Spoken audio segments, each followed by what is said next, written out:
Hello everyone, welcome back to my channel.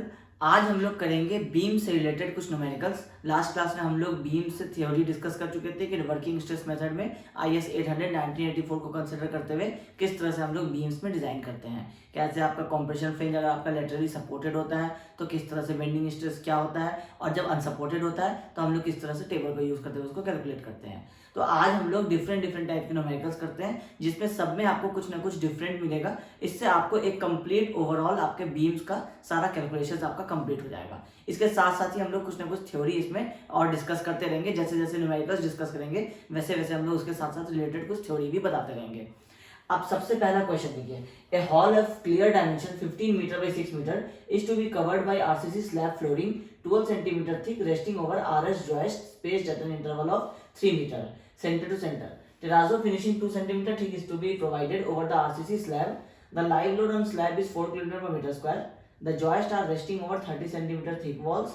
Design the floor joist if the permissible stress in bending and shear are 165 and 100 MPa respectively. Unit weight of RCC and finishing is 24 kN per meter cube. Basic question में क्या पूछ रहा है एक line में, design the floor joist. ठीक है, अब क्या कंडीशंस गिवन है बाद में आएंगे। पहले आपको ये पता होना चाहिए कि आपको ये सारे मेंबर्स क्या क्या होते हैं। फ्लोर जॉइस्ट अगर कह रहा है तो वो क्या होगा, फिर आपको पर्लिन्स कहता है, राफ्टर्स कहता है। तो ऐसे करके आपको बीम्स कितने टाइप के हो जाते हैं पहले आप ये समझिए। जब आप किसी भी आप फ्लोर रूम्स में बात करें, जैसे आपका ये कॉलम है और इसमें आपका ये दूसरे कॉलम से इस तरह से बीम सपोर्टेड है और इसमें आपको क्रॉस इस तरह से भी बीम्स आपको आ रहा है। अगर हम लोग इसका प्लान देखें तो ये आपको एक रूम है, इस क्वेश्चन के हिसाब से देखें तो 6 मीटर बाई 15 मीटर का एक रूम है। इसमें आपको एक तो होंगे आपको ये कॉलम से कनेक्टेड जो बीम्स होंगे, ठीक है, ये 4 बीम्स होंगे। लेकिन साथ में क्योंकि बड़ा स्पैन है तो हम लोग कुछ इस तरह से बीम्स भी चलाते हैं ताकि आपको क्या होगा कि ये इक्वल इंटरवल्स में डिवाइड हो जाए। तो ये ऐसा बीम जिसपे आपको कोई और एक्स्ट्रा बीम आकर के ऐड नहीं हो रहा है। जैसे अभी देखिए ये आपका मेन बीम है और इसमें आपका ये वाला बीम आकर के कनेक्ट हो रहा है। तो ये वाला जो बीम होगा ये आपका जॉइस्ट नहीं कहलाएगा, ये आपका कहलाएगा मेन बीम, या फिर ये आपका कहलाएगा गर्डर, या फिर ये कहलाएगा आपका फ्लोर बीम। ठीक है, लेकिन अगर ऐसा बीम जिसमें आपका कोई और दूसरा सेक्शन आके नहीं उड़ रहा है, ये आपको सिर्फ यहां से लेकर के यहां तक एक कंप्लीट बीम है, तो ये आपको कहलाएगा जॉइस्ट। ठीक है, तो ये आपको दो नोमेनक्लेचर हो गए। उसके बाद जब आप ट्रसेस में आते हैं, रूफ ट्रसेस में, तो इसमें जो आपको ये जो सबसे लॉन्ग मेंबर्स होते हैं ये आपको कहलाता है प्रिंसिपल राफ्टर। तो बेसिकली ये आपका क्या होता है, राफ्टर होता है। तो आपको अगर राफ्टर दिया रहे तो आपको इसका मतलब है कि ट्रस की बात हो रही है और इसके ऊपर जो लोड आ रहा है। अब इसके ऊपर लोड कैसे आएगा, इसके लिए ही पहले आपको सिलेबस में रूफ ट्रस दिया होता है, लेकिन हम लोग पहले बीम डिस्कस कर रहे हैं। तो रूफ ट्रस में क्या होता है कि इसके ऊपर आप इस तरह से एंगल्स प्लेस्ड करते हैं और इसके ऊपर आपको इस तरह से रूफिंग आता है। तो ये जो रूफिंग आता है ये रूफिंग का अपना सेल्फ वेट होगा। उसके बाद ये जो एंगल्स है, ये एंगल्स किस तरह से होते हैं, अगर आप इस तरह से देखेंगे कि ये आपका एक ट्रस है और फिर आपको यहाँ एक आपका इस तरह से दूसरा ट्रस है, नीचे आपका ये बहुत बड़ा सा एक गोडाउन चल रहा है कुछ। तो इस वाले ट्रस से लेके इस वाले ट्रस तक जो कनेक्टेड होता है, ठीक है, दो ट्रस को जो जोड़ता है इसको हम लोग कहते हैं पर्लिन। और ये होता है आपका राफ्टर, जिसके पर्लिन जो है जिसके ऊपर सपोर्टेड होता है वो आपका कहलाता है राफ्टर। इस राफ्टर के ऊपर ही आपको इस तरह से पर्लिन सपोर्टेड है, या तो आप इसमें एंगल यूज करते हैं या फिर कई बार आप इसमें चैनल्स भी यूज करते हैं। तो वो हम लोग जब रूफ ट्रस करेंगे तो वो उसके पार्ट में आएगा। तो ये जिस पे सपोर्ट करता है वो राफ्टर होता है, और जो दो ट्रसेस को कनेक्ट करता है, जैसे एक और ट्रस अगर यहाँ भी होता तो इसको भी जो यहाँ से कनेक्ट करता तो ये आपको कहलाता पर्लिन। ठीक है, तो अब पर्लिन हो गया, राफ्टर हो गया, मेन बीम हो गया, जॉइस्ट हो गया। एक आएगा आपको लिंटल, ये आपका मान लीजिए फ्लोर है, ये आपका ग्राउंड लेवल है। आपको लिंटल पता होगा कि जो आपका डोर एंड विंडो का जो हाइट होता है, वहां पे जो हम डोर एंड विंडो के ओपनिंग के लिए उसके ऊपर जो हमारा ब्रिकवर्क आता है उसको जो हम सपोर्ट करने के लिए बीम देते हैं वो बीम कहलाता है आपका लिंटल। ये कहलाएगा आपका लिंटल। तो लिंटल जब आप डिजाइन करेंगे तो एक तो आप बेंडिंग मोमेंट के लिए डिजाइन करेंगे, एक्चुअली बेंडिंग मोमेंट के लिए ही डिजाइन करेंगे। तो बेंडिंग मोमेंट में क्या आएगा, ये सारा आपको लोड आएगा जो ऊपर से आ रहा है वॉल से, अब प्लस आपको फ्लोर का लोड जो वॉल पे आ रहा था क्योंकि अगर आपको लोड बेरिंग स्ट्रक्चर की आप बात कर रहे हैं तो इसमें क्या हो रहा है कि आपको फ्लोर का सारा लोड वॉल पे आ रहा है, फिर वॉल से वो लिंटर पे आ रहा है, और इसके नीचे आप पूरा अगर अपने डोर के लिए ओपनिंग दे दिए हैं तो ये बीम किसके लिए डिजाइन होगा, ये दोनों लोड्स के लिए डिजाइन होगा। ठीक है, अब ये लोड जो इसके ऊपर आ रहा होगा ये आपको समझना जरूरी है। जब भी आप इस तरह का क्वेश्चन करेंगे जिसमें आपको अलग अलग करके डेड लोड और लाइव लोड दिया हुआ है तो उस केस में आपको ये लोड का डिस्ट्रीब्यूशन क्या और कैसे हो रहा है ये आपको पता होना चाहिए। इसके बिना आप ये वाला प्रॉब्लम सॉल्व नहीं कर पाएंगे। अब रट के कर लेंगे तो वो एक अलग बात है, लेकिन वैसे इसको मतलब आपको प्रॉब्लम समझना होगा क्योंकि क्वेश्चन थोड़ा सा ट्विस्ट कर देगा तो उसमें आपको समझ में नहीं आएगा कि क्या हो रहा है। तो अब एक एग्जांपल लीजिए कि ये आपका एक फ्लोर है for example 4 metre by 4 metre का। ठीक है, अब हम लोग जब लोडिंग्स पढ़ रहे थे तो हम लोग ये डिस्कस किए थे कि लोडिंग्स कितने टाइप के होते हैं। पहला होता है आपका डेड लोड जिसको हम लोग डीएल लिख देते हैं शॉर्ट में, दूसरा होता है आपका लाइव लोड। अब इस लाइव डेड लोड में क्या क्या होता है, एक तो होता है आपका सेल्फ वेट। सेल्फ वेट क्या, जो आप स्ट्रक्चर यूज कर रहे हैं, जैसे कंक्रीट का यूज करें, स्टील का यूज करें, तो स्टील का आप यूज करते हैं ना तो ISMB 300 @ आपको वो वेट लिखाता है ना, जैसे 33.3 kg पर मीटर, तो ये आपको होता है उसका सेल्फ वेट पर मीटर में। तो वो सेल्फ वेट आपको डेड लोड के अंदर आता है। दूसरा आता है आपको फिनिश। फिनिश किसको कहते हैं, जो हम लोग फ्लोर्स के ऊपर जो हम लोग थोड़ा मार्जिन रखते हैं जिसमें हमारे टाइल्स, मार्बल्स और जो सारे फिनिशिंग वर्क होते हैं उसको हम लोग बोलते हैं फिनिश। तो ये दोनों आता है आपको डेड लोड के अंदर में। ठीक है, कई बार आपको ये फिनिश के जगह पे आपको सुपर इम्पोज्ड वर्ड भी दिखाई देगा, सुपर इम्पोज्ड। इसका मतलब ये होगा कि ये ऊपर से इम्पोज किया हुआ है, मतलब ये फिनिश है, सेल्फ वेट नहीं है वो। ठीक है, और लाइव लोड में होता है जो आपका मूविंग लोड जितना भी होता है, फर्नीचर हो गया या फिर आपके पर्सन्स हो गए या फिर आपको जो भी मूविंग चीज, फर्नीचर या पर्सन ही ज्यादातर होते हैं, तो ये आपको लाइव लोड में कंसिडर होते हैं। तो अब अगर आपको ये कहा जाए कि आपको इस बीम के ऊपर आपको लोड निकालना है कि कितना लोड आ रहा है पर मीटर, आप जब आप कैलकुलेशन करते हैं अपना सपोर्ट रिएक्शंस के लिए तो आप क्या लेते हैं, आपका ये एक बीम है, आपको ये स्पैन पता होता है, यहाँ ये स्पैन कितने का है 4 मीटर का है, यहाँ आपको ये 4 मीटर पता है, आप इसके ऊपर ये यूडीएल कंसिडर कर लेते हैं। अब ये यूडीएल आपको किस तरह से इसके ऊपर आया ये हुआ आपका एक्चुअल केस। ये अगर आपको नहीं समझ में आएगा तो आप यहाँ पे ये यूडीएल ले रहे हैं, अगर क्वेश्चन में डायरेक्टली यूडीएल गिवन रहेगा कि 10 किलो न्यूटन पर मीटर का है तो आपके लिए तो बहुत ईजी हो गया। लेकिन ये अगर नहीं दिया, अगर इस तरह से क्वेश्चन दिया है तो आपको ये 10 किलो न्यूटन पर मीटर आपको अब खुद निकालना पड़ेगा। तो वो निकालेंगे कैसे, उसके लिए आपको पहले ये पता होना चाहिए कि इस बीम पे लोड कितना आ रहा है, उसके बाद ही तो डिजाइन कीजिएगा। अब ये लोड कितना आ रहा है पर मीटर स्क्वायर, ये कितना है 4/4 मीटर का है, और आपको सेल्फ मीटर, इस क्वेश्चन को अगर हम लोग देख लें एग्जांपल के लिए भी, तो इसमें आपको कह रहा है live load on slab is 4 kilo Newton पर मीटर स्क्वायर। इसका मतलब है कि 4 किलो न्यूटन पर मीटर स्क्वायर का लाइव लोड है। अब ये टोटल कितना है 4/4 16 मीटर स्क्वायर का, तो इसका मतलब आपको टोटल लोड अगर हम स्लैब की बात करें तो इस पे कितना आ रहा है 64 आ रहा है, क्योंकि पर मीटर स्क्वायर में 4 किलो न्यूटन है तो 16 मीटर स्क्वायर में कितना होगा 64 किलो न्यूटन। तो ये 64 किलो न्यूटन आपको इस पूरे रूफ पे टोटल अभी लाइव लोड आ रहा है। अब डेड लोड में क्या कह रहा है कि आपको यहाँ पे थिकनेस दिया है, फिनिशिंग आपको दिया है 2 सेंटीमीटर का और आपको फ्लोरिंग दिया है 12 सेंटीमीटर का, और आपको दोनों का सेल्फ वेट जो है वो 24 है। इसका मतलब आपको 14 सेंटीमीटर का फिनिशिंग है, मतलब आपको 140 mm का आपको फिनिश है। तो 140 इंटू 25 करेंगे इंटू 1 करेंगे तो आपको मिल जाएगा पर मीटर, सॉरी अब आपको टोटल निकालना है तो आपको 140 इंटू 25 करेंगे, तो 24 है यहाँ, तो 24 करेंगे तो किलो न्यूटन पर मीटर क्यूब था। ये आपका अगर आप मीटर में इसको जब कर लेंगे 0.14 मीटर लेंगे, 0.14 मीटर, तो ये मीटर कैंसिल हो जाएगा तो क्या आ जाएगा पर मीटर स्क्वायर आ जाएगा। तो ये कितना वैल्यू आएगा, जो भी आपका रफली वैल्यू मान लीजिए हम लोग 1 किलो न्यूटन पर मीटर स्क्वायर आ गया। ठीक है, एग्जैक्टली अभी नहीं कैलकुलेट कर रहे हैं। तो अब 1 किलो न्यूटन पर मीटर स्क्वायर आपको डेड लोड आ गया है फिनिश और ये दोनों मिला करके।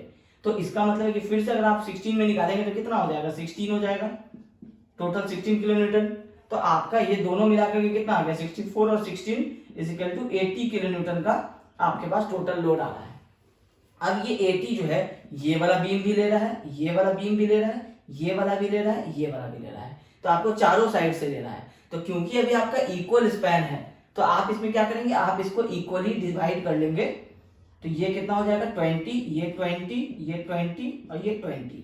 तो जब ये 20 ले रहा है और आपको 4 मीटर का है तो इसका मतलब है कि 5 किलो न्यूटन पर मीटर इस पर यूडीएल आ रहा है, तभी तो टोटल 4 मीटर में 20 का लोड ले रहा है।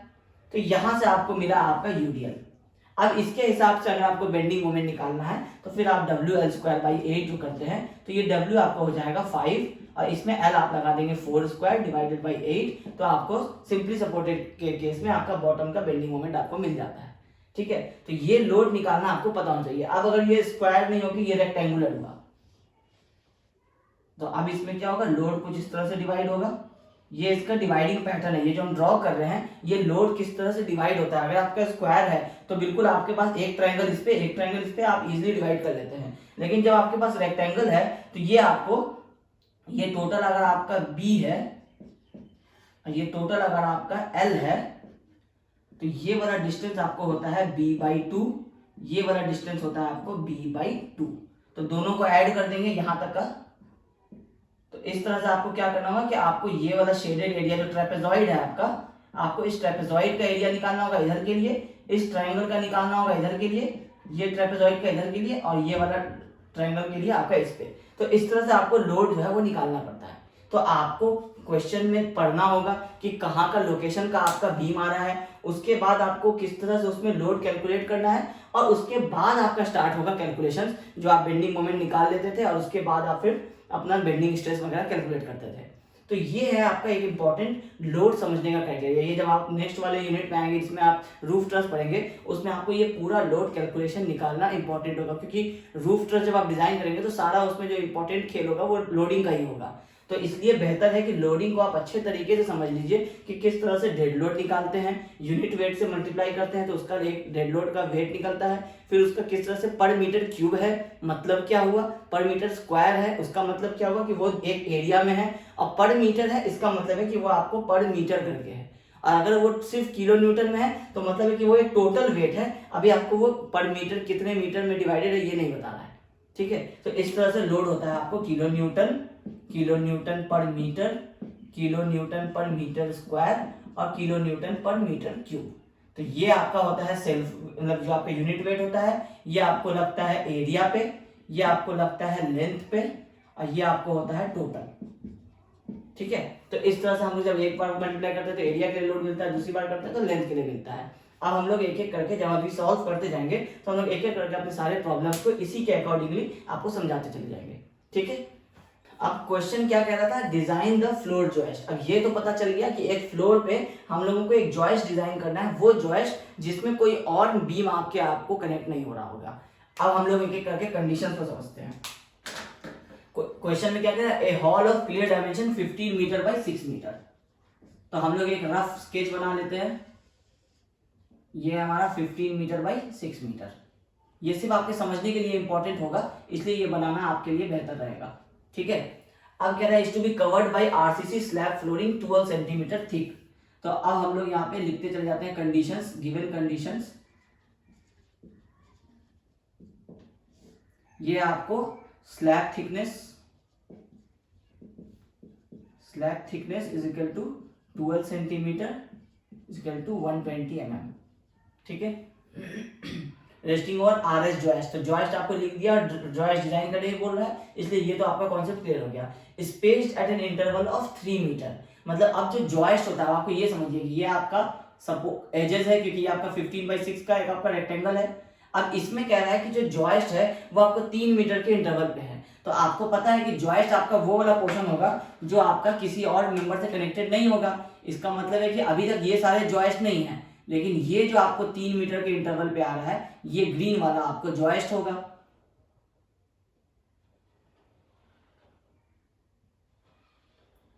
अब ये कह रहा है कि ये आपको 3 मीटर के इंटरवल पे दिया हुआ है। तो 15 है तो आपको 5 पोर्शन बन गए। इसका मतलब है कि आपको 4 जो है यहाँ पे जॉइस्ट है, और चारों के ऊपर जो लोड आ रहा है वो इक्वल आ रहा है, क्योंकि ये भी आपको 3 है, ये भी 3 है, ये भी 3 है, ये भी 3 है, और ये भी 3 है।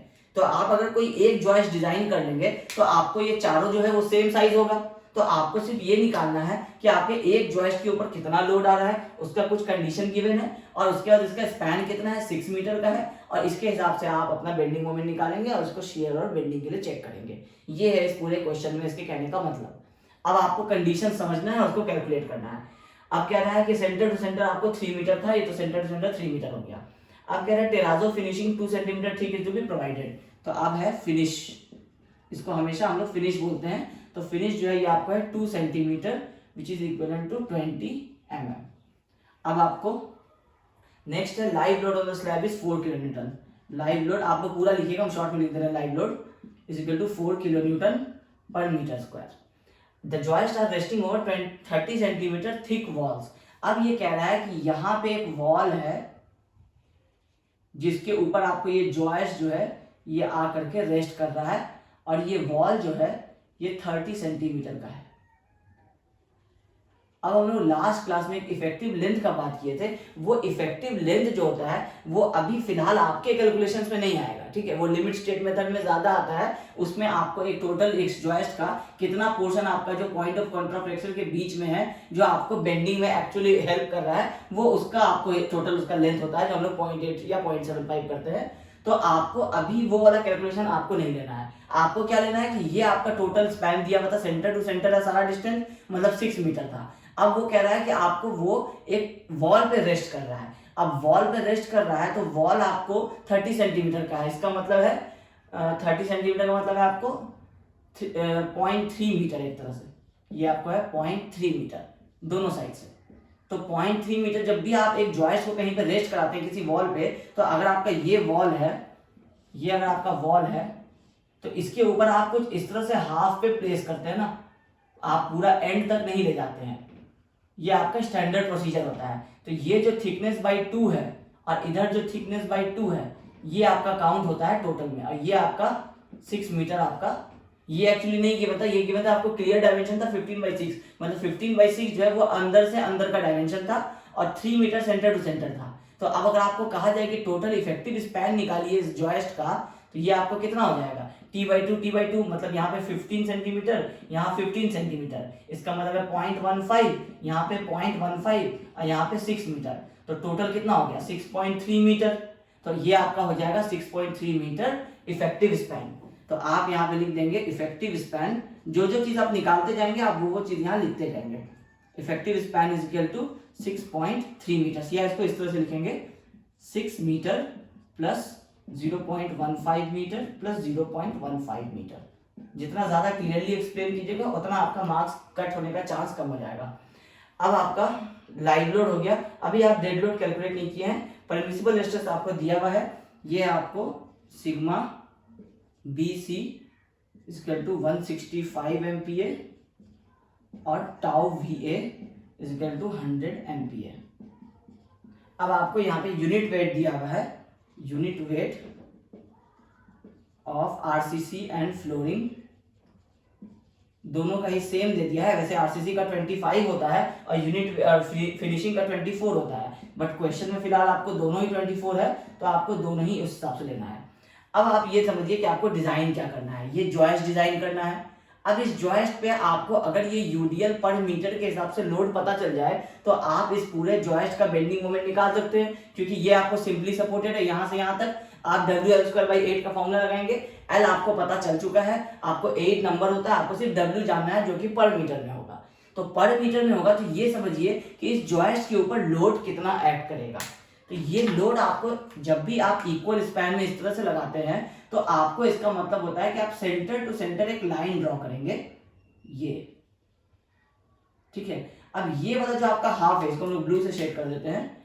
ये जो हाफ है, इसका जो टोटल लोड है वो आपको इस वाले बीम पे जाएगा, जिसको हम लोग नंबरिंग दे देते हैं 1, ठीक है। और आपको ये रेड वाला का जो बाकी जो इस हाफ का आएगा, ये वाला और ये वाला, ये दोनों का लोड आपको जाएगा इस ग्रीन वाले जॉइस्ट पे। तो अब जब ये 3 मीटर का था और ये भी 3 मीटर का था, इसका मतलब है कि ये सेंटर टू सेंटर आपको 3 मीटर ही हुआ, ये वाला आपको 1.5 मीटर हुआ जो इस पे जाएगा, और आपको ये 3 हुआ, इस पे भी कुछ ऐसे ही 3 पे एक्ट करेगा, इस पे भी 3 करेगा, इस पे भी 3 करेगा, और लास्ट वाला जो है आपका ये 1.5 मीटर हो जाएगा। तो आप कोई एक जॉइस्ट निकाल लीजिए जो आपको 3 मीटर का लोडिंग ले रहा है और ये लेंथ ले रहा है 6 मीटर का, ठीक है। तो इससे आपको क्या हो जाएगा कि आपको टोटल मिल जाएगा कि आपको टोटल लोड इसके ऊपर कितना एक्ट कर रहा है, फिर आप उसको पर मीटर करके निकाल लेंगे। अब देखिए आपको इसका यूनिट वेट दिया हुआ है 24 किलो न्यूटन पर मीटर क्यूब। अब आपको डेड लोड कैलकुलेट करना है, ठीक है। तो अब डेड लोड करना है, तो आपका क्योंकि दोनों का यूनिट वेट सेम है, तो आप या तो दोनों को एक साथ कर लीजिए, अलग अलग कर लीजिए। जैसे स्लैब थिकनेस, पहले हम लोग स्लैब थिकनेस कर लेते हैं। तो ये कितना है 0.12 मीटर, और आपको ये आप निकालिए वेट ऑफ स्लैब, ठीक है। तो वेट ऑफ स्लैब क्या हो जाएगा 0.12 मीटर उसका थिकनेस है, और 24 किलो न्यूटन पर मीटर क्यूब उसका यूनिट वेट है। तो ये मीटर और ये मीटर कट के यहाँ स्क्वायर हो जाएगा, तो ये कितना हो जाएगा, ये हम लोग ये कैलकुलेट करके भी लिख देंगे यहाँ।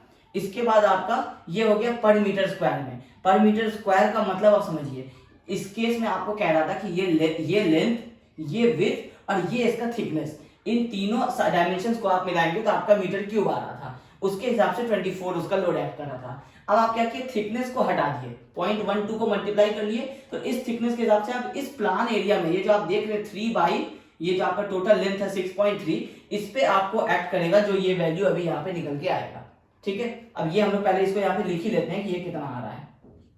ये आ रहा है 2.88 किलो न्यूटन पर मीटर स्क्वायर।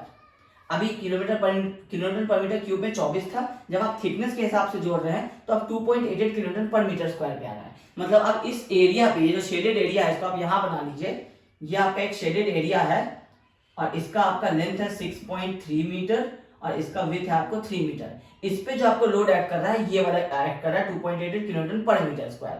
अब आपको यहाँ सेंटर पे एक लोड निकालना है, तो अगर आप इसको 3 से मल्टीप्लाई कर दीजिएगा तो आपको ये टोटल पर मीटर के हिसाब से दे देगा 6.3 के हिसाब से। अब आप इसको अगर 3 से मल्टीप्लाई कीजिएगा, ये आपका आ गया पर मीटर स्क्वायर, तो dead load of slab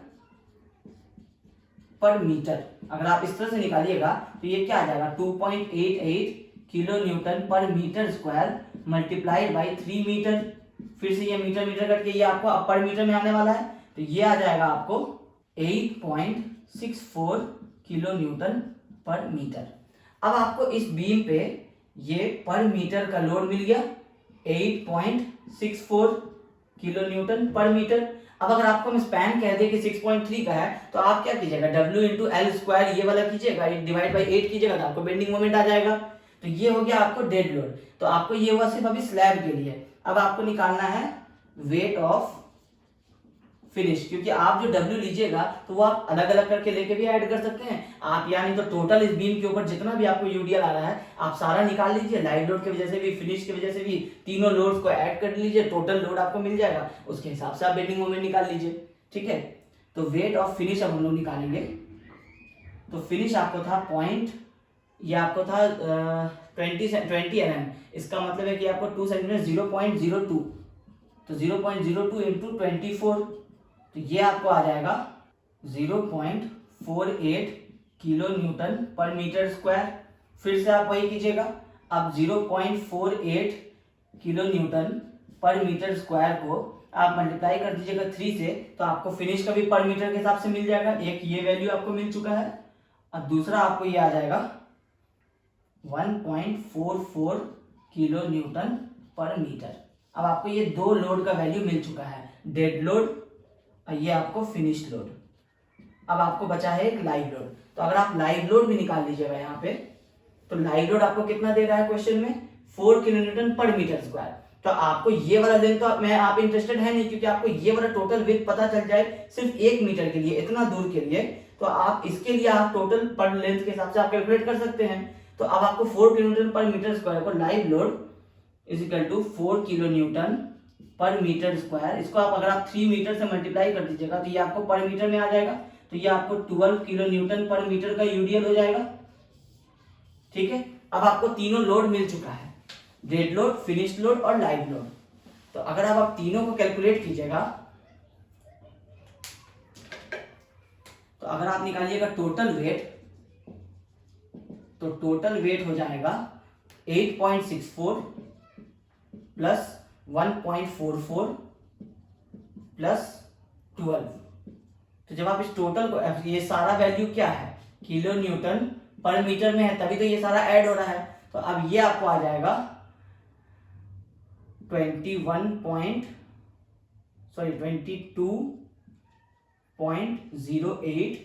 kilo Newton पर मीटर, ठीक है।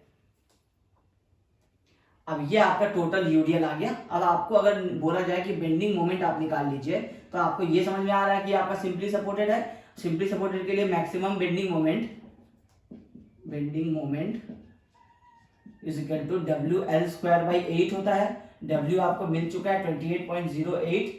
अब आपको ये किलोन्यूटन पर मीटर में है, आप इसको अगर न्यूटन एमएम में कन्वर्ट करना चाहें, क्योंकि आपका जो बेंडिंग मोमेंट के बाद आप स्ट्रेस निकालेंगे न्यूटन पर एमएम स्क्वायर में आएगा, तो ये आप इसको 10⁻⁶ से मल्टीप्लाई कर देंगे, मल्टीप्लाइड बाई, अब आपको L जो है ये आपका 6.3 मीटर, या फिर अगर आप इसको एक काम कर लेते हैं, हम लोग अभी इसको किलोमीटर मीटर में ही रखते हैं, ठीक है, ये आपको किलोमीटर पर मीटर में है, मल्टीप्लाइड बाई हम लोग इसको मीटर से स्क्वायर 6.3 स्क्वायर डिवाइडेड बाई 8। अगर हम लोग ये करेंगे तो हम लोगों की ये टोटल वैल्यू किस में आ जाएगा कि ये आपको किलो न्यूटन पर मीटर में, ये आपका मीटर स्क्वायर है, तो ये कट जाएगा, आपको वैल्यू आ जाएगा समथिंग किलो न्यूटन मीटर। बाद में हम लोग इसको करते रहेंगे, ठीक है। तो अब बेंडिंग मोमेंट का टोटल वैल्यू आपको आ जाएगा।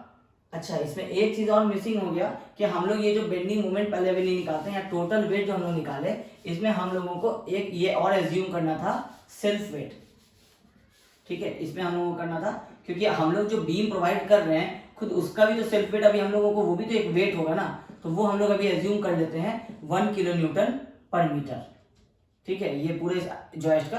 बाद में हम लोग कौन सा जॉइस्ट चूज करेंगे उसके हिसाब से, अगर वो 1 किलो न्यूटन से ज्यादा आ गया तो आपको थोड़ा सा सेफर साइड रिजल्ट लेना पड़ेगा, लेकिन अगर 1 से कम आ गया तो ये 1 आपका एजम्पशन उस केस में करेक्ट हो जाएगा। तो हम लोग क्या करें, 1 किलो न्यूटन पर मीटर का हम लोग लोड एज्यूम कर ले रहे हैं। तो अब हम लोग जब टोटल लोड निकालेंगे तो टोटल लोड हो जाएगा आपको 8.64 प्लस 1.44 प्लस 12 प्लस 1, तो ये आ जाएगा आपको 23.08 किलो न्यूटन पर मीटर। अब आप निकालेंगे बेंडिंग मोमेंट, तो ये आ जाएगा WL²/8, तो ये आ जाएगा 23.08 इंटू 6.3 स्क्वायर डिवाइडेड बाई आपको 8, तो ये आ जाएगा 114.5 किलो न्यूटन मीटर। अगर आप इसको कन्वर्ट करना चाहें तो 114.5 इंटू 10⁻⁶ कर देंगे, तो ये आपको न्यूटन एमएम हो जाएगा, आगे के कैलकुलेशन के लिए आसान हो जाएगा। अब आपको बेंडिंग मोमेंट मिल गया है, अब आपको क्या करना है, वो डिजाइन करने के लिए। तो डिजाइन करने के लिए आपको पता है कि आपको जो सेक्शन मॉडुलस रिक्वायर्ड होता था, Z रिक्वायर्ड, अभी आपको ये नहीं पता है कि कितना रिक्वायर्ड है, तो ये होता है आपका moment divided by sigma BC। तो आपको मोमेंट आप यहाँ निकाल चुके हैं 114.5 इंटू 10⁻⁶। ये न्यूटन एमएम आपको लिखना नहीं है, ये हम इस तरह से लिख देते हैं ताकि आपको इजी हो जाएगा समझने में।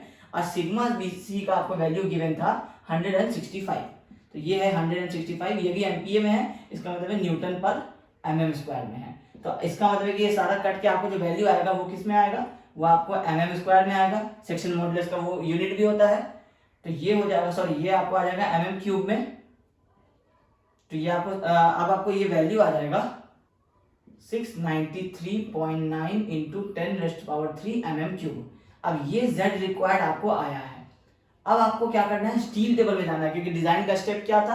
अच्छा, इस क्वेश्चन में आपको ये नहीं गिवन है अभी कहीं पे भी कि ये आपको जो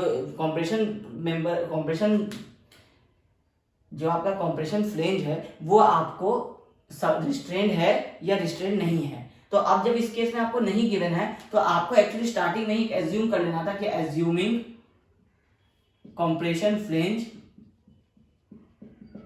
एज रिस्ट्रेंड।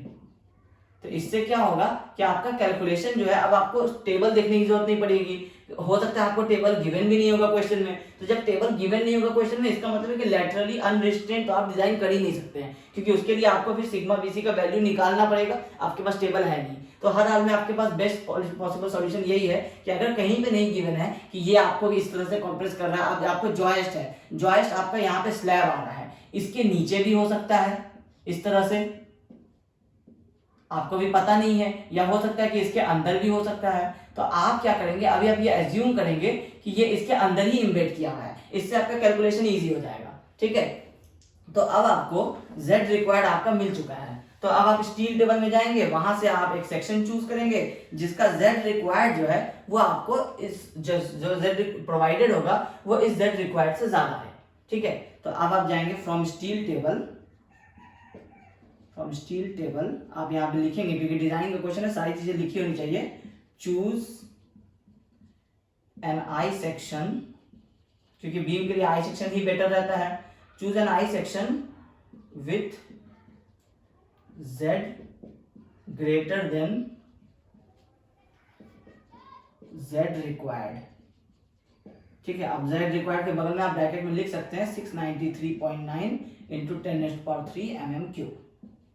अब आपको स्टील टेबल जाकर के देखना है कि कौन सा सेक्शन में इससे ज्यादा जेड रिक्वायर्ड आ रहा है। ठीक है, तो आप चूज कर लेंगे ISLB 350, क्योंकि इसका जो Z है आप यहाँ प्रॉपर्टी लिख देंगे Z इज टू 751.9 है I guess mm³, sorry 751.9 into 10⁻³ mm³। अब आपका रिक्वायर्ड था 693, आप प्रोवाइड कर रहे हैं 751।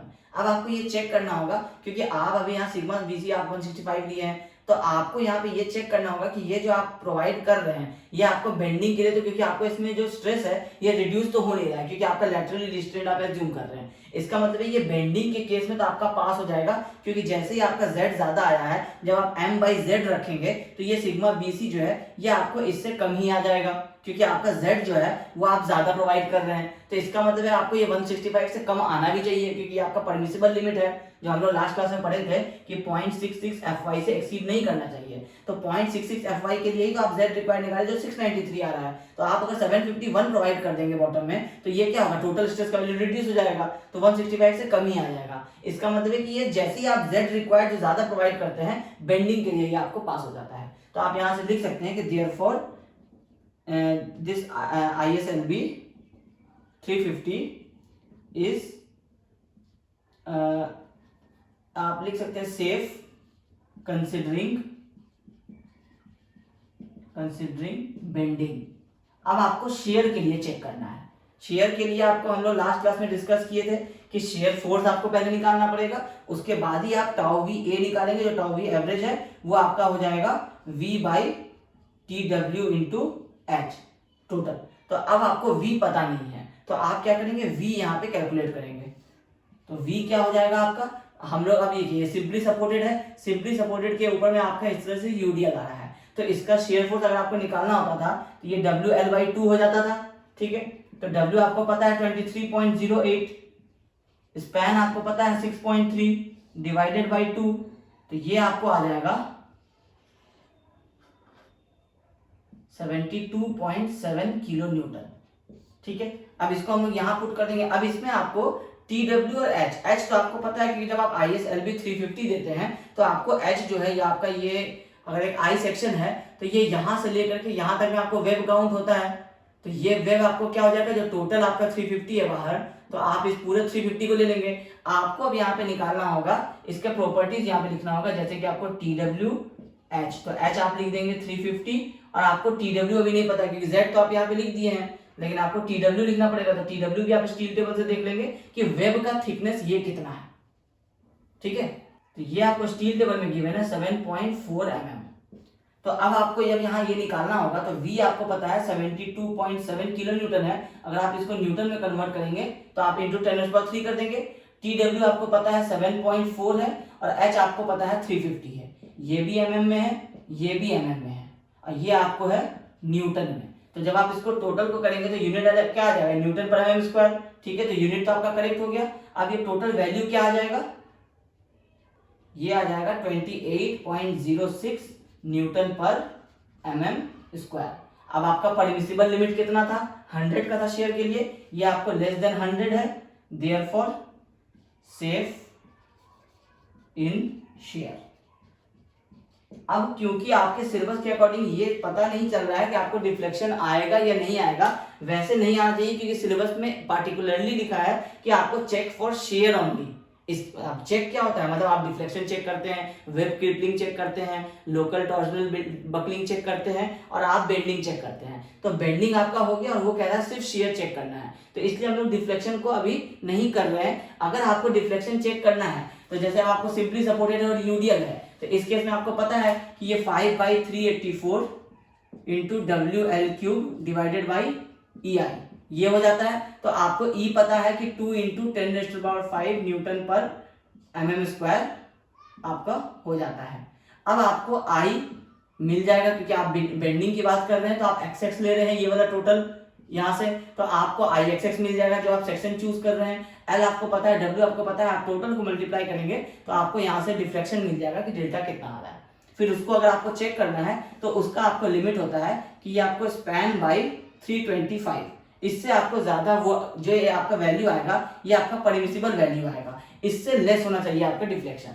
अगर स्पैन बाई 325 में जो रेशियो है, जैसे इस केस में आपका 6.3 है तो मतलब 6300 आपको लेना होगा mm में, डिवाइडेड बाई आप करेंगे 325, ये जो वैल्यू आएगा ये आपका परमिसिबल लिमिट हो जाएगा। ये डिफ्लेक्शन जो आपको इससे कैलकुलेट हो गया आएगा ये इससे कम होना चाहिए। अगर ये इससे कम नहीं हुआ इसका मतलब है कि ये बीम डिफ्लेक्ट कर जाएगा, ये डेंजरस हो जाएगा, फिर आप इस वाले बीम को नहीं चूज करेंगे, इसके नेक्स्ट जो बड़ा सेक्शन होगा वो चूज करेंगे ताकि आई एक्स एक्स आपको इंक्रीज हो जाए। जब आई एक्स एक्स इंक्रीज होगा तो आपको डिफ्लेक्शन जो है वो रिड्यूस हो जाएगा।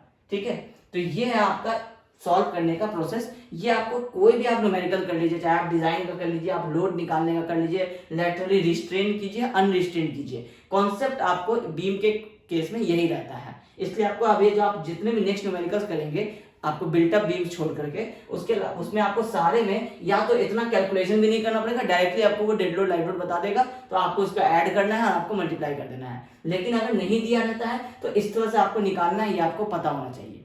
ठीक है, तो अब हम लोग एक दूसरा क्वेश्चन देखते हैं जिसमें आपका ये तो हो गया था डिजाइन का, तो अब हम लोग एक देखते हैं कि लैटरली अनरिस्ट्रेन्ड का केस में अगर डिजाइन होगा तो हम लोग उसको किस तरह से करेंगे। ये तो था लैटरली रिस्ट्रेन्ड वाला। अब क्वेश्चन नंबर 2 देखेंगे। क्वेश्चन नंबर 2 आपको अभी बता देते हैं कि ये आपको लैटरली अनरिस्ट्रेन्ड है, मतलब आपको इसका जो कंप्रेशन फ्लेंज है ये आपको रिस्ट्रेन नहीं होगा और उसके हिसाब से हम लोग आगे कैलकुलेशन करेंगे। आपको लाइव चैट में जाकर के ये बताना है कि आखिर इस क्वेश्चन में लैटरली रिस्ट्रेन लिखा हुआ है फिर भी ये क्वेश्चन आपको अनरिस्ट्रेन की तरह क्यों होगा। मतलब आपको ये क्वेश्चन को रीड करना और आपको इसको समझना है कि ये आपको अनरिस्ट्रेन क्यों होगा। कुछ मिनट बाद जब हम लोग इसको सॉल्व करेंगे तब आपको समझा देंगे, लेकिन उस बीच आपको लाइव चैट में जाके सबसे पहले देखना है कि कौन बताएगा कि ये आपको लैटरली अनरिस्ट्रेन्ड क्यों होगा। ठीक है, अब क्वेश्चन क्या कह रहा है ये समझिए। A beam MB 600 at the rate 123 kgf per meter has an effective span of 9 meter. Two floor joists transmit the floor load at a distance of 3 meter from each end. Determine the safe load which the two floor joists can transmit. The floor load at a distance of 3 meter from each end. Determine the safe load which the two floor joists can transmit on the beam if the beam is effectively restrained laterally by the floor joist.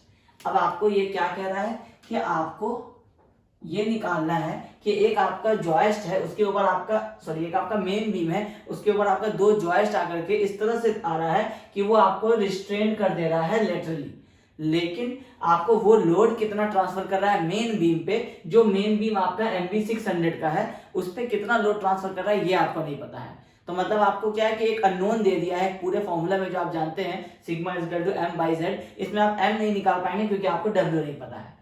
तो अब आपको कह रहा है W निकालने के लिए, concept तो वही रहेगा। अब आपको पहले ये समझना पड़ेगा कि लैटरली रिस्ट्रेन्ड है या लैटरली अनरिस्ट्रेन्ड है, क्योंकि उसके हिसाब से ही आप आगे अपना कैलकुलेशन कर पाएंगे।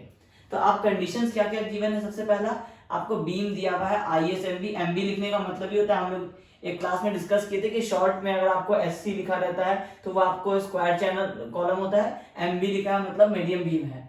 तो ये आपको ISMB 600 है और एट द रेट इसका 123 kgf पर मीटर है। ये एक्चुअली आपको यूनिट चेंज किया हुआ है। आप जब स्टील टेबल में जाके ISMB 600 का देखेंगे तो उसका आपको वेट हो जाएगा, वेट ऑफ बीम ये हो जाएगा आपको 1.23 किलो न्यूटन पर मीटर। ठीक है, अब ये आपको सेल्फ वेट हो गया बीम का। अब आपको बाकी कोई सा नहीं पता है कि आपको एक मेन बीम है उस पर दो जॉइस्ट आके लग रहे हैं और वो आपको 3 मीटर के इंटरवल पे लग रहे हैं, तो मतलब आपका 9 मीटर का आपका टोटल स्पैन है। ये हम लोग इस तरह से अगर बना दें, ये आपका 9 मीटर का है और इसमें कह रहा है कि 3 मीटर पे एक जॉइस्ट आ रहा है इस तरफ से जो आपको कुछ लोड दे रहा है और फिर दूसरे 3 मीटर पे एक और जॉइस्ट आ रहा है, ये भी आपको कुछ लोड दे रहा है। ठीक है, यही कुछ कहना चाह रहा है। और ये स्पैन है आपका 9 मीटर्स का, ये वाला स्पैन 3 मीटर और ये वाला भी 3 मीटर और ये वाला भी 3 मीटर। अब जब क्वेश्चन में ये लिख रहा है कि if the beam is effectively restrained laterally by the floor joist, इसका मतलब क्या होना चाहिए कि आपका जो मेन बीम है ये आपके जॉइस्ट आके इस तरह से सपोर्ट हो रहे हैं कि ये आपका लैटरली जो है वो स्टेबल हो रहा है है ना। अब ये समझिए कि आपका और कोई कंडीशन नहीं गिवन है, ठीक है। अब आपका कह रहा है कि ये जो 9 मीटर का स्पैन है, आप एक क्वेश्चन देखते होंगे अपने किसी बुक में, आप शॉर्ट देखेंगे, वो क्वेश्चन में क्या लिखा रहेगा, design a beam of 9 metre span for 300 kilo newton load and beam is unrestrained. ये आपको एक तरह का एक क्वेश्चन मिलेगा, हर बुक्स में मिल जाएगा। तो आपको ये एक सिंपल सा क्वेश्चन है डिजाइन का, जिसमें आपको कह रहा है 9 मीटर का आपका एक स्पैन है और उसके ऊपर आपका 300 किलोमीटर पर मीटर का हम लोग यूडीएल कंसीडर कर लेते हैं, या 30 किलोमीटर पर मीटर का हम लोग यूडीएल कंसीडर कर लेते हैं, और वो कह रहा है कि बीम आपको लेटरली अनरिस्ट्रेन्ड है।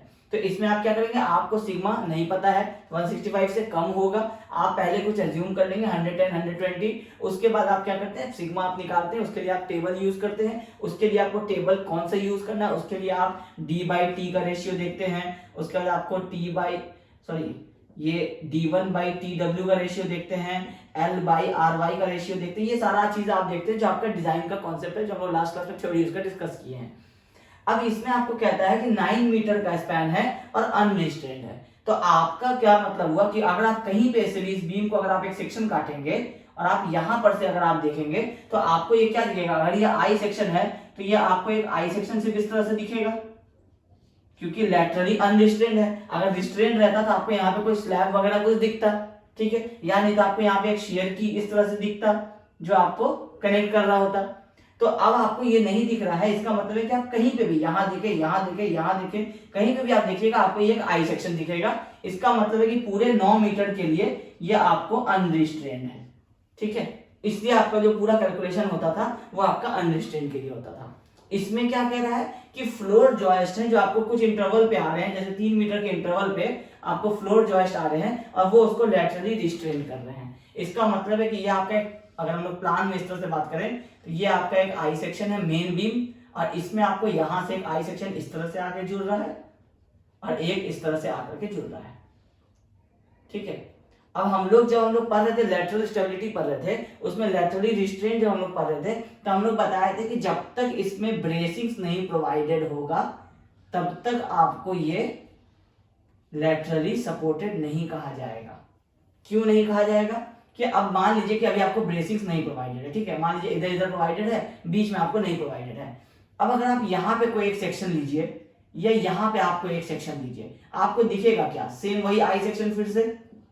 तो इसका मतलब है कि 9 मीटर का जो स्पैन है ये तो आपका लैटरली रिस्ट्रेन्ड है, क्योंकि ये आपको बीम्स आ रहे हैं। तो आप अपने 9 मीटर के लिए अब वो कैलकुलेशन नहीं करेंगे, क्योंकि 9 मीटर के लिए आपका पूरा वो रिस्ट्रेन्ड है। बट ये जो 3 मीटर है, जो ये 3 मीटर का इंटरवल बना रहा है, ये 3 मीटर में अगर आप कहीं से भी देखेंगे, अगर आप कहीं से भी फोर्स लगाएंगे लैटरल, तो ये क्या करेगा, उसको ट्विस्ट करेगा, क्योंकि ये आपको सिंगल आई सेक्शन है। ये कुछ इस तरह से हो जाएगा और ये कुछ इस तरह से हो जाएगा, क्योंकि आपका कंप्रेशन फ्लेंज यहाँ पे क्या है, अनरिस्ट्रेन्ड है, कोई सपोर्ट तो यहाँ पे है नहीं। तो ये 3 मीटर के लिए आपको ये सारा प्रॉब्लम इसमें आएगा।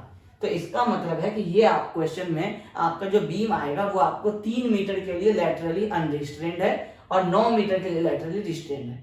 तो आपका पर्पस होगा कि आप जो 3 मीटर है आपका वो आपका ज्यादा गवर्न करेगा, प्रॉब्लम उसमें ज्यादा आएगा।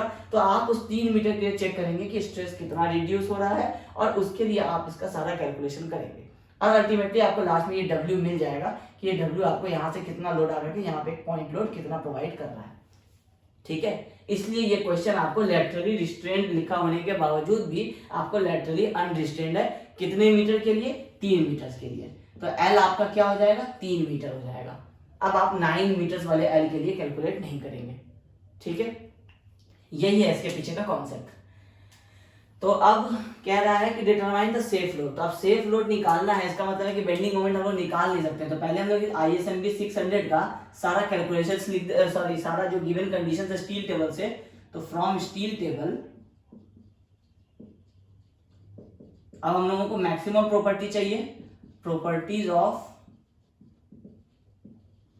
ISMB 600 आर, जैसे हम लोगों का आएगा यहाँ पे TW थिकनेस ऑफ वेब, उसके बाद आएगा capital T main thickness of flange, उसके ओवरऑल H तो हम लोगों को पता ही है कि वो 600 mm होगा,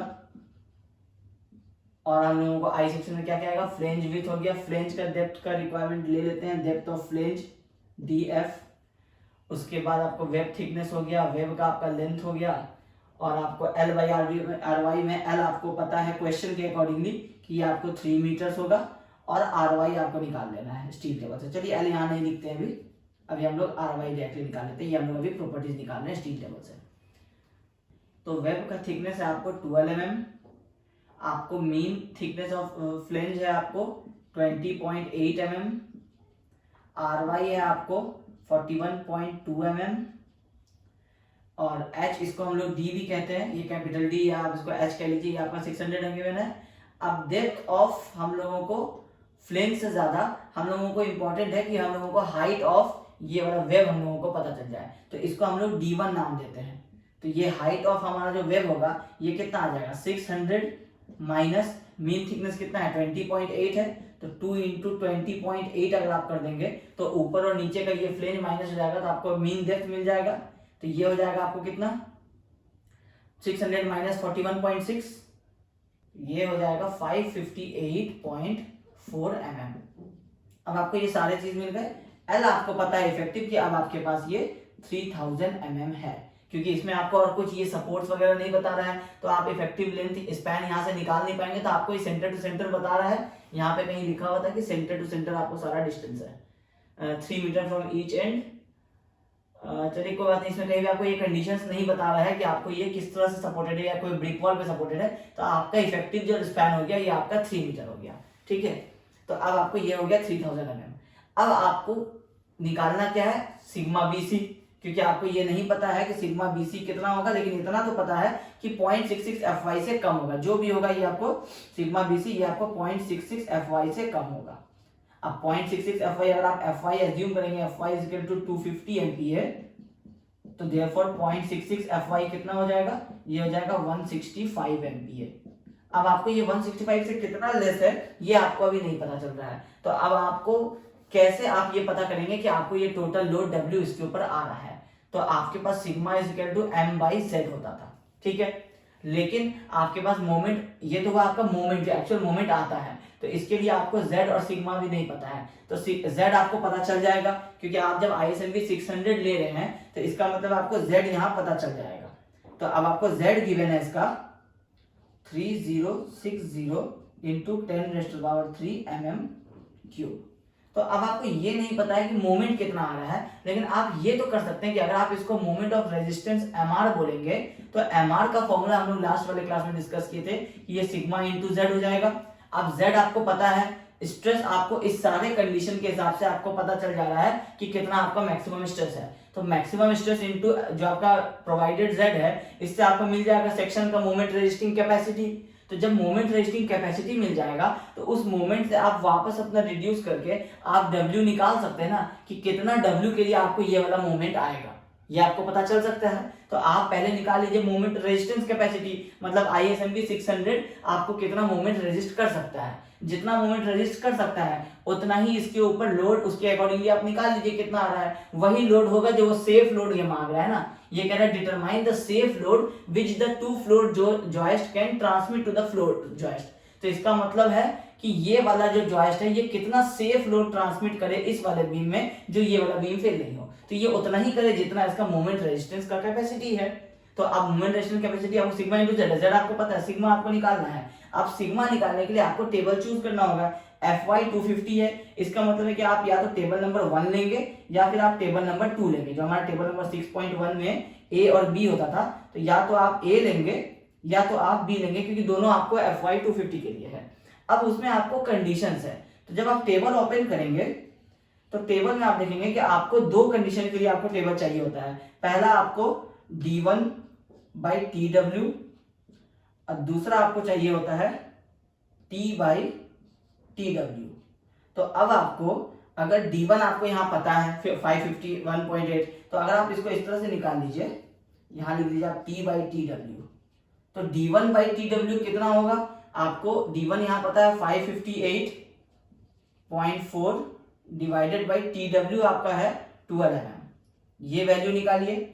उसके बाद T/TW देखिए, T है आपका 20.8 mm डिवाइडेड बाई TW है आपका 12, तो ये आ जाएगा आपको 46.5 और ये आ जाएगा दूसरा वाला आपको 1.73। अब आप जब जाके देखेंगे आईएएस कोड में या फिर अगर आपको क्वेश्चन में अगर आपको जब टेबल गिवन होगा तो आपको फिर तो ये सारा केस निकालना ही नहीं पड़ेगा। लेकिन अगर आपको टेबल बाहर अगर क्वेश्चन के लास्ट में दे दे तो उसमें आपको ये FY 250 के लिए आपको टेबल देखना होगा। 2 टेबल अगर दे दिया तो उसमें आपको ये देखना होगा कि ये जो वैल्यू आया है ये 85 से आप देख रहे हैं कि लेस है और ये वाला वैल्यू आपको 2 से लेस है। तो इसके लिए आपको आईएएस कोड में टेबल दिया हुआ है जो 85 से लेस और 2 से लेस होगा। इसके लिए आप देखते हैं टेबल नंबर 1, टेबल 6.1 का हम लोग ए देखते हैं। अब उस ए में हम लोग क्या करते हैं कि D/T का रेशियो और L/R का रेशियो RY उसमें आपको गिवन रहता है। तो D/T आप यहां से निकाल सकते हैं। अगर आप यहाँ पे D/T निकालना चाहें तो D/T is equal to D है आपका 600 और T है आपका 20.8, तो इससे आपको एक वैल्यू मिल जाएगा। और L/RY आप निकाल सकते हैं क्योंकि L आपको पता है 3000 है और RY आप यहाँ निकाल चुके थे 41.2 है। तो ये दोनों आपको आ जाएगा, ये आ जाएगा 28.8 और ये आ जाएगा 72.82। अब आप जब उसमें जाएंगे तो उसमें आप देखेंगे कि आपको एक टेबल बना हुआ है जो हम लोग लास्ट क्लास में जैसा बताए थे, जो हम लोग कंप्रेशन मेमो में पढ़ते थे। यहाँ आपको D/T का वैल्यू गिवन है और नीचे आपको L/RY का वैल्यू गिवन है। तो आपका L/RY आप देख लीजिए 72.82 है। इसका मतलब है कि 70 और 80 के बीच का वैल्यू आप लेंगे, जो दोनों आपको लैम्डा यहाँ गिवन होगा वैल्यू। और ये D/T का जो रेशियो है इसमें आप देखेंगे 8, 10, 12 इस तरह से गिवन है। तो आपका 28.8 है। इसका मतलब है कि आप अपर वाला वैल्यू नहीं देखेंगे, अब आप इससे लोअर वाला वैल्यू देखेंगे जो टेबल में आपको 25 का यहाँ गिवन है।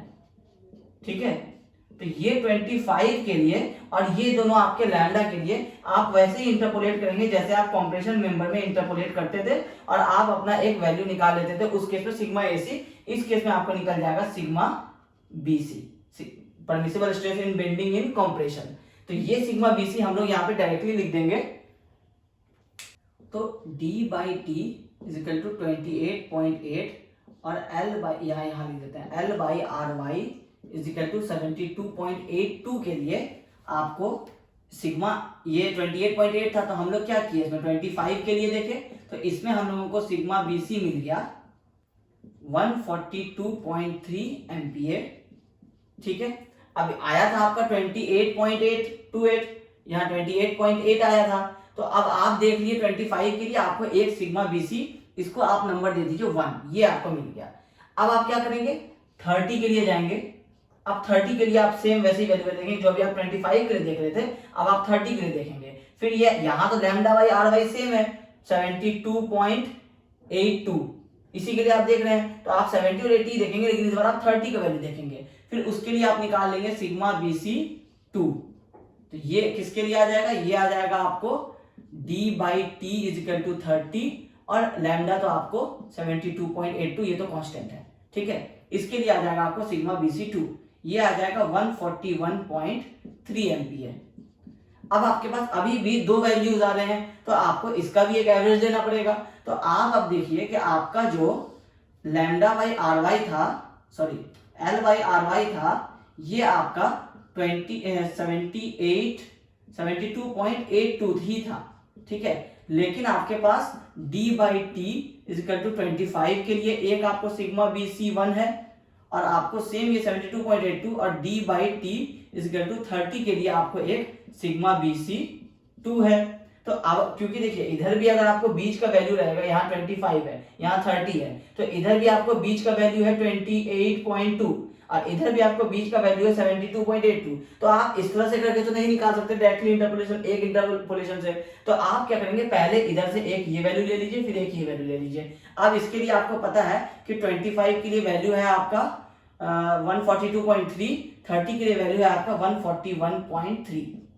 ठीक है, तो अब आप दोनों को इंटरपोलेट कर लीजिए और अब इन दोनों को इंटरपोलेट करेंगे तो अब आप लैम्डा तो क्योंकि कांस्टेंट है तो अब लैम्डा का बात यहाँ नहीं होगा। अब आपको बात होगा इनका कि ये आपको 25 और 30 है और यहाँ पे आपको D/T जो एक्चुअल आ रहा था वो आ रहा था 28.8।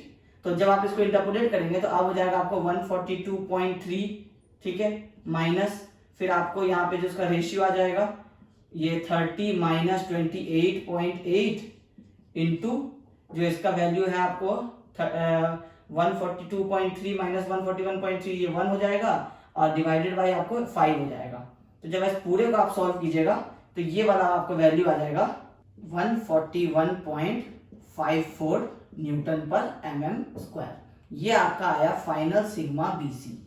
मतलब आपके पास प्रॉब्लम क्या हो रहा था, आपको एक बार नहीं आ जाता, लेकिन आपका डी बाई टी का जो रेशियो आया ये आपका एक फिक्स्ड वैल्यू जो टेबल में है वो नहीं आया 25 30 कुछ भी। तो इस केस में क्या प्रॉब्लम हुआ कि आपको यहाँ भी लैम्डा बाई आर वाई भी आपको बीच का वैल्यू आ रहा है, यहाँ भी बीच का वैल्यू आ रहा है, आप इसको सॉल्व नहीं कर पाएंगे एक इंटरपोलेशन से। तो आप क्या करते हैं, डबल इंटरपोलेशन करते हैं, पहले एक वैल्यूज के लिए निकाल लिए फिर दूसरे वैल्यूज के लिए निकाल लिए। अब दोनों के एक एक वैल्यू मिल गया, फिर आप इसको इरेज कर दिए, अब आप उन दोनों के बीच का एवरेज निकाल दिए, उससे आपको मिल गया दूसरा ये फाइनल वैल्यू। अब ये आपका परमिसिबल स्ट्रेस आपका आ गया है। अब आपको Z पता है, ठीक है, तो अब आप ये निकाल सकते हैं कि moment of resistance Mr is equal to sigma into Z। तो सिग्मा आपको पता है 141.54 न्यूटन पर एमएम स्क्वायर और Z है आपको 3060 इंटू 10⁻³ एम क्यूब। ठीक है, तो ये आपको एमएम न्यूटन एमएम, इसका मतलब मोमेंट आ जाएगा। तो ये आ जाएगा आपका 4.33 इंटू 10⁻² किलो न्यूटन मीटर। ये वाला मोमेंट आपका रेजिस्ट करने का कैपेसिटी है आपके सेक्शन ISMB 600 का। अब ये तो हुआ मोमेंट रेजिस्ट करने का कैपेसिटी। क्वेश्चन में आपको पूछ रहा है कि आपको सेफ लोड किस तरह से आप निकालेंगे। तो आपके पास मोमेंट रेजिस्टेंस का वैल्यू क्या आ रहा है 4.33 इंटू 10⁻² किलो न्यूटन मीटर। तो ये कितना हो गया 433 किलो न्यूटन मीटर। अब आपके पास दो कंडीशन है लोडिंग का। एक आपका 9 मीटर का ये स्पैन है, इसमें आपको दो लोड आ रहा है W, आपको यही W निकालना है, ये 333 का इक्वल स्पैन है। और एक आपके पास केस आ रहा है कि आपके पास यूडीएल है जो कि 1.2 किलो न्यूटन पर मीटर का लोडिंग है। तो इसके वजह से अगर आप बेंडिंग मोमेंट निकालना चाहेंगे तो ये आपको कुछ ऐसा डायग्राम होगा बेंडिंग मोमेंट का। तो ये वैल्यू आपको कितना आ जाएगा, ये दोनों W है तो ये W और ये W सपोर्ट रिएक्शन, तो मोमेंट आ जाएगा 3W इस केस में। और इस केस में क्या आ जाएगा 1.2 इंटू आपका ये सेंटर पे ये 4.5 मीटर हो जाएगा, तो ये 4.5 स्क्वायर डिवाइडेड बाई 2। तो इससे आपको आ जाएगा 3W प्लस 12.15, ये आपका टोटल मोमेंट आएगा जो इसमें आपको W के टर्म में है, आपको ये भी पता नहीं है। तो अब आप अगर इसको इक्वेट कर देंगे MR को, MR is equal to maximum bending moment, तो आपको इससे अननोन मिल जाएगा 433 kilo newton metre is equal to 3W plus 12.15 kilo newton metre.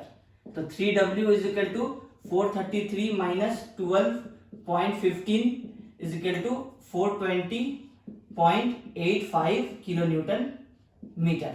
अब ये 3 आपको मीटर में है, W आपको किलो न्यूटन में है, तो अगर आपको W निकालना है तो 420.85 kilo newton metre divided by अगर आप 3 मीटर कर देंगे तो आपको ये किलो न्यूटन में वैल्यू आ जाएगा।